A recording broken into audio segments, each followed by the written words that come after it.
Bismillahirrahmanirrahim. Assalamualaikum warahmatullahi wabarakatuh.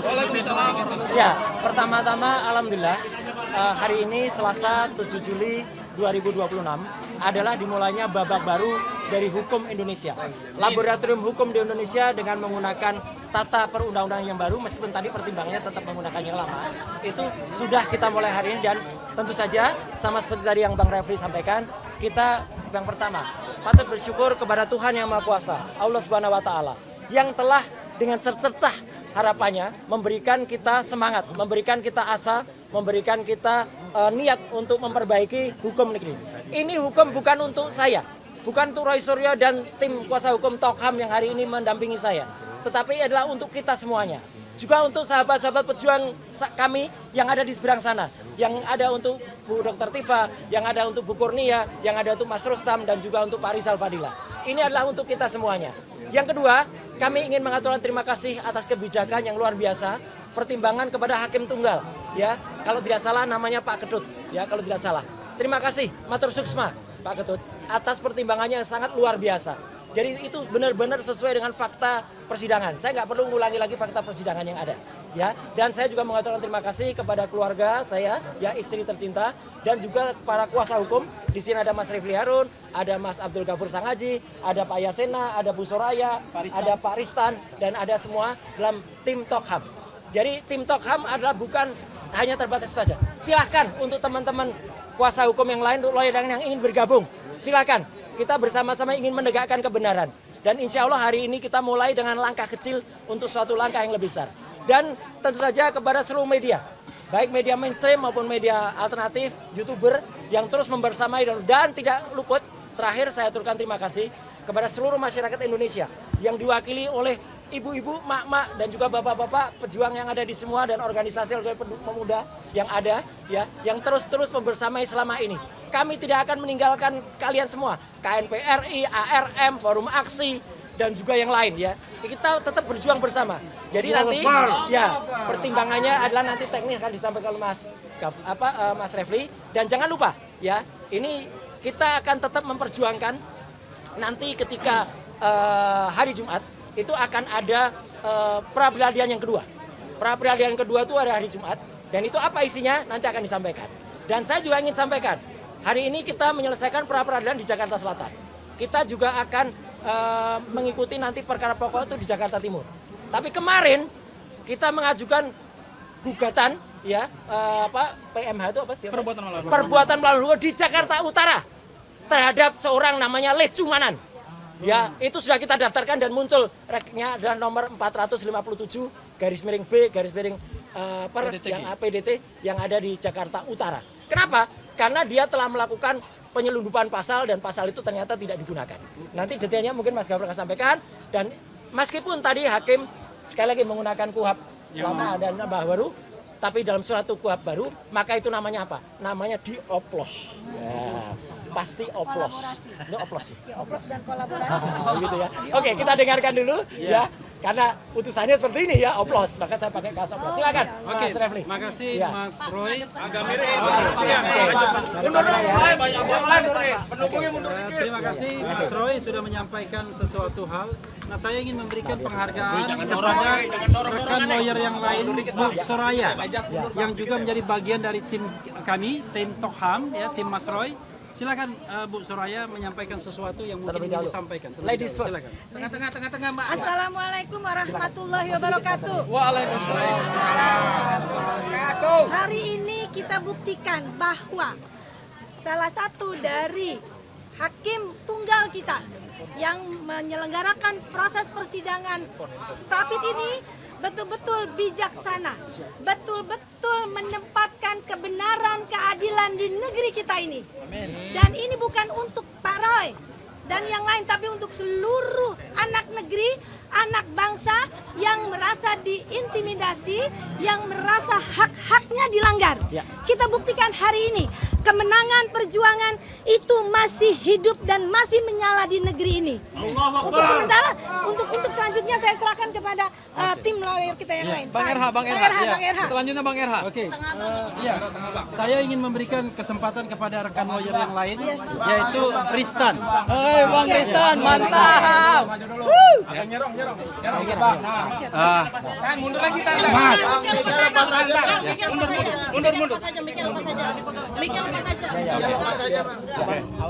Puji Tuhan, puji syukur hari ini ternyata keadilan itu masih ada di negara kita. Nebeng kayak Kaisar. Ya, jadi acara pra peradilan selama 7 hari kita sudah berjalan dengan lancar. Alhamdulillah. Pertama-tama kita mengucapkan kepada hakim tunggal yang melakukan pekerjaannya begitu baik dan lancar, dan ternyata keadilan itu masih ada hingga hari ini. Mudah-mudahan di perkara berikutnya, perkara pokok dan lainnya, ini berjalan dengan baik dan lancar sesuai dengan harapan kita. Ini masih perjuangan kita masih terus, ya, masih panjang. Nah, itu kita doain aja semoga kedepannya lebih bagus dan lebih bagus. Amin. Terima kasih. Amin. Saya mau sebenarnya memberikan kesempatan kepada ada tim lain, Pak Yasena, tapi Pak Yasena nggak di tempat ya. Oke, ya sudah. Saya berikan kesempatan pada Abdul Ghafur. Oke. Ya, Mas Roy dan rekan-rekan media yang saya hormati, alhamdulillah putusan pra peradilan hari ini telah menjawab harapan publik bahwa penegakan hukum dalam perkara kasus ijazah palsu mantan Presiden Joko Widodo, dan sekaligus menjawab kebohongan yang selama ini diglorifikasikan oleh pihak sebelah, oleh kubu sebelah, bahwa ternyata adalah perintah penangkapan, penahanan, penggeledahan itu tidak sah secara hukum sehingga patut untuk dinyatakan batal demi hukum. Itu poin yang pertama.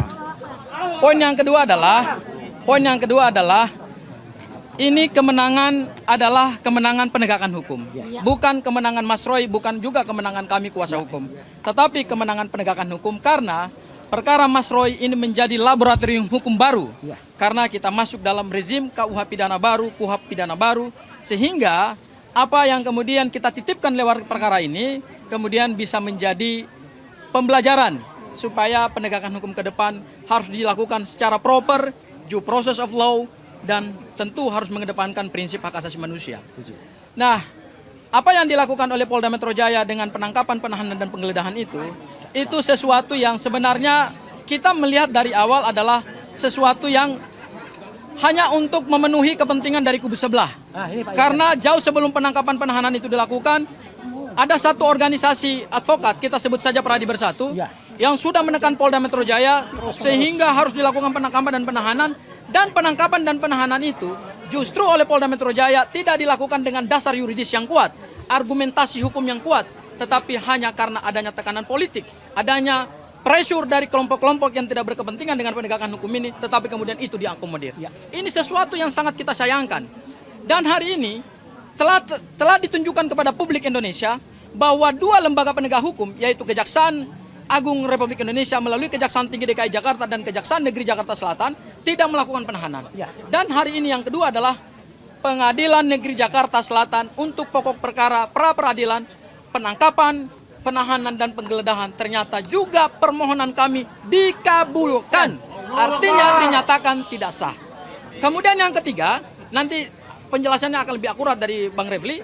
Yang ketiga adalah hari Jumat tanggal 10 Juli 2026 kami sudah akan memulai lagi pra peradilan yang baru untuk menguji pasal 32 Undang-Undang ITE yang menurut kami itu adalah pasal penyeludupan, pasal entertain yang tidak diperkuat dengan bukti-bukti permulaan yang cukup, sehingga nanti kita buktikan dalam pra peradilan apakah dasar penetapan tersangka menggunakan pasal 32 Undang-Undang ITE diperkuat dengan bukti atau tidak, atau jangan-jangan hanya sekedar pasal entertain karena pelapornya adalah Pak Joko Widodo untuk pasal 32 dan pasal 35. Mungkin itu dari saya, Bang Refli. Jakarta Utara.